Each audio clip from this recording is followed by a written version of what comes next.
Millie, can we stop playing with mom's shirt? Ooh, teenagers are back. The setup I have is absolutely crazy. So I'm sorry guys if y'all don't like the lighting. It is gray and gloomy outside. Let me see if that changes anything.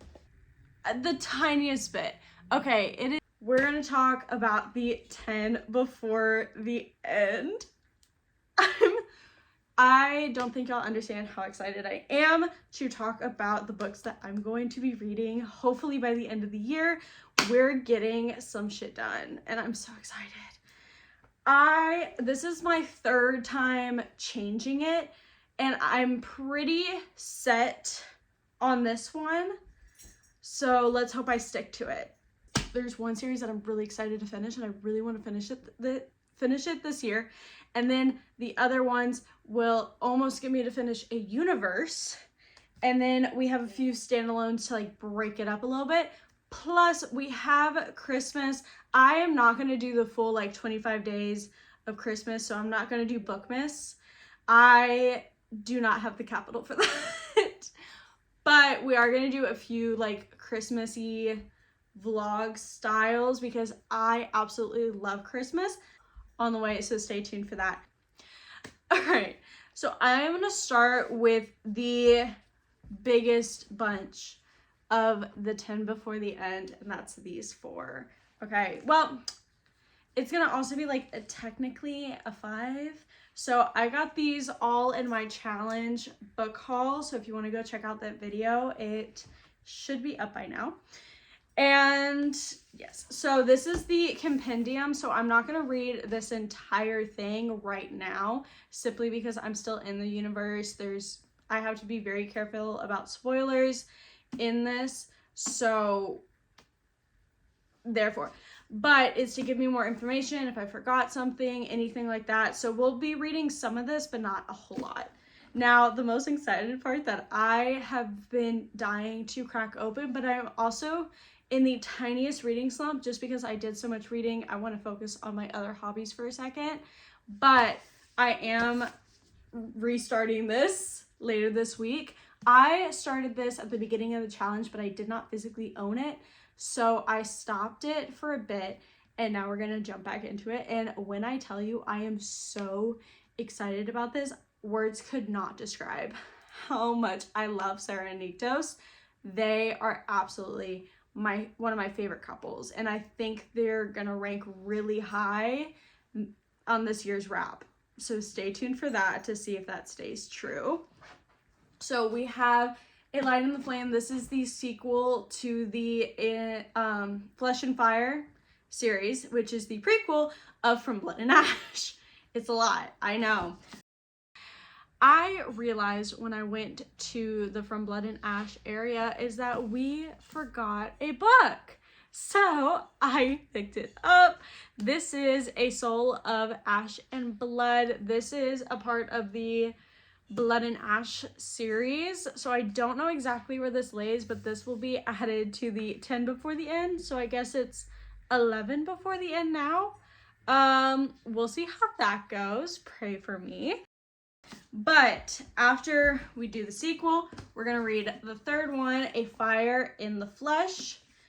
And then this is also the reading order that I got. And then you read the fourth one, Born of Blood and Ash. Now, I do know that there is one that is from Castiel's point of view. We have the next 3 books in the Fire and Flesh novel series that we have to read, and then once we do that, we're gonna hop into the Primal of Blood and Bone. I might be returning this simply because I do not like this cover at all. So I'm probably actually gonna take this to Barnes & Noble with me so we can see about changing it out a little bit. I also kind of feel that way about this one. You know, we'll see about changing these. We'll see what they have is basically what I'm trying to say. Reese's, I need you to sit down. Sit. Good girl, stay. So after all of those books should be the end of From Blood and Ash and the prequel series, the entire universe that is currently out. If she comes out with any more books, I'm just going to do the recap videos to do that. I don't think I'm going to read all of these, even though I absolutely love this universe. She's just very detailed and talks a lot. So, oh my gosh, there's teenagers walking by and the windows are open. I don't want them to see in here. Okay, I think we're fine. I've been having a really hard time on deciding whether to read this series or not. Like, well, finish this series or not, because something happens in book 2 that absolutely broke my heart, and I really didn't want to get into any more of it. But here we are. I posted a TikTok being like, hey guys, is it really worth reading this? And one of the girls said, it is definitely worth it. You should do it. So here I am, reliving trauma, because literally I'm already like at page 50. They convinced me to finish the Queen of Air and Darkness. Literally I'm at 50% and they're still talking about the traumatic thing that happened at the end of book 2. So it's really hard for me to get through. I'm gonna be completely honest with y'all. I'm doing a puzzle later today. We're gonna be using the audiobook to get through that, because I personally don't think I can handle it. Millie, can we stop playing with mom's shirt? We're gonna finish her up. This is 800 pages. On top of all of these, that's crazy. I'm literally gonna stack them so we can see how tall it is and see if it beats the October TBR. Next is the next book in the universe to finish it out with the last series. This is the one before that very last series and my most anticipated series of the entire universe. But before we get to that one, I have to read The Ghost of Shadow Market. Really excited for this one. Lots of characters that I know, some that I don't, and different timelines from what I could tell. And they're basically just a bunch of short stories. We love short stories. So I am expecting this to, though it's a chunky girl, I am expecting it to fly by, doing like a story once a day. And then like that's 8 days. Gone, done, yay. Cool. So that's another book that we're gonna super tall pile. Like, should I even do a December TBR? That's the question. Like, is 10 before the end basically the December TBR? Because I see people posting both and I'm like, how can you have 10 before the ends? I guess since they start in November, but I mean, I'm starting in November, but not November 1st. So you can still have time for the TBRs. Who knows? That's their prerogative. I love the videos either way. I am not judging. It's content that I will be watching. So just saying.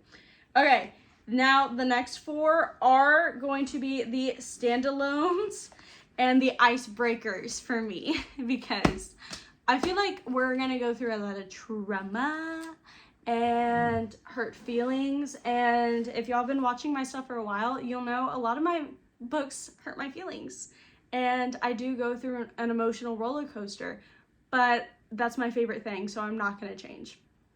Is it possibly like toxic of me? Yes it is, but I love it. So we have 4 more standalones on top of these 6. And our first one is we have Atomic Habits. By James Clear. I've heard amazing things about this book. My boyfriend has read it. I think my dad has read it. My friends have. A lot of people on Book Talk read it and recommended it. I'm gonna do it, guys. I'm gonna put myself first and read a self-help book. My 3rd, I think.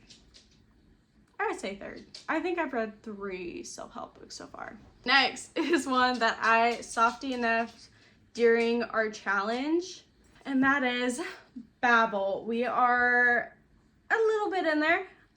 So I'm gonna finish Babel. Hopefully I'm really enjoying this book. It is a standalone. It is a standalone, so nice little break from the big chunky books, and it's another book down. After this, I'm hoping to get into the Poppy War in 2026. Oh my gosh, I cannot believe I said 2026. Has anyone else do this? Ooh, teenagers are back. Has anyone else done this? Any other time that I've tried to say 2026, I've said 2016. Girl, that was 10 years ago. I was a freshman in high school though, so that was like a big thing for me. I'm super excited to get into I'm really enjoying it, but it's definitely a book that I know I need to sit down for like hours and just absorb, because when I was doing that, I was really enjoying it, but this whole like, you know, 30 minutes here, 30 minutes there, like that's just not working for this book. It is way too dense for me to be doing that, because I feel like every single detail is important and I'm like, oh my gosh, I forgot this and da da da da da. So we're gonna focus on Babel. That was a lot about Babel, Jesus. And we have 2 more that are highly anticipated. Ever since I saw this first book, I known I wanted to read it for years, but I would never pick it up out of the bookstore. I don't know why. But it is YA, so I don't know if it's going to be a miss, because recently YAs have been a miss for me, and that makes me nervous. I do like YAs, so have I aged out? But this one I'm really expecting to not age out, so fingers crossed. And that's Agnes. What is it? Agnes at the End of the World. I almost said and the End of the World. That didn't make sense. Agnes at the End of the World. I'm so excited. Every time I read this, I get absolutely pumped. It is Agnes loves her Red Creek home with its quiet mornings, but it is a cult controlled by a madman who calls himself a prophet. She meets Danny, an outside boy, and her brother will die without the insulin she smuggles in every month. But when it grows more dangerous, she must escape. This is a powerful, voice-driven, genre-defying novel and a breathtaking story of survival, faith, perfect for fans of Handmaid's Tale and Wilder Girls. I just got the book Handmaid's Tale, so this will, I guess, tell me if I'm going to enjoy that or maybe not. Who knows? But I'm excited to read her. I actually almost picked her up the other day, but then I realized like I was too excited for Light in the Flesh, so I'm going to hold off on her, let her have her moment when it becomes her time. And then last and finally not least, these are a lot of like heavy books, I feel like. I mean, we have finishing a series and then finishing another series that has already impacted me. And then we have a self-help book, and then we have a dense one, and then we have an end to the world one with a prophet and a cult. So I thought we should break it up with one romance. And even better than that, it's a freaking hockey romance. The Risk by Elle Kennedy, one of my favorite authors. You can literally see the rest of her books right there. This is the Briar U series, book 2. Oh my gosh, I'm so freaking excited. I love this girl. It is Brianna and Jake. So it is, everyone says I'm a bad girl. Ooh, there's an internship. Fake dating? Who doesn't love fake dating? But I draw the line at sleeping with the enemy. As the daughter of Briar's head hockey coach. Let's try that again. As the daughter of Briar's head hockey coach, I will be vilified if I hook up with a player from the rival team. That is who Jake Connolly is. Enemies to lovers? Or just like forbidden, I'm gonna say forbidden romance. And fake dating. Millie, decency, please. That's what this book is, and I'm super excited. This is the 10 before the end. Let me try to pick these up. Literally, I don't think I can show all these. Oh my god. I'm like having to lean back. This is crazy. Okay. Y'all see that? What? All right. That is it for me. I love y'all. I cannot wait to finish this journey and finish 2025 with y'all and ring in the new year with even more book videos. Wish me luck on this challenge and go check out my other video, subscribe, comment. Let me know what y'all are reading, what is on your 10 before the end, or even better, oh my gosh, I need Christmas recommendations. If y'all have any Christmas book recommendations, please send them my way. I have no idea. I think I've read 2 Christmas books ever. So if y'all have any really good recommendations, please let me know. Love y'all. Bye.